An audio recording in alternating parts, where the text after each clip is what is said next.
لوگوں اپنے پروردگار سے عاجزی سے اور چپکے چپکے دعا مانگا کرو۔ ابو موسیٰ رضی اللہ تعالیٰ عنہ نے کہا کہ ہم ایک سفر میں رسول اللہ صلی اللہ علیہ وآلہ وسلم کے ساتھ تھے۔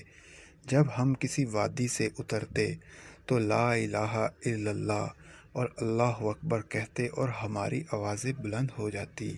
اس لیے حضرت صلی اللہ علیہ وآلہ وسلم نے فرمایا، اے لوگوں، اپنی جانوں پر رحم کھاؤ، کیونکہ تم کسی بہرے یا غائب کے اللہ کو نہیں پکار رہے ہو، وہ تو تمہارے ساتھ ہی ہے۔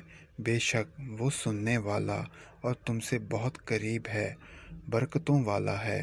اس کا نام اور اس کی عظمت بہت ہی بڑی ہے۔ سبحان اللہ۔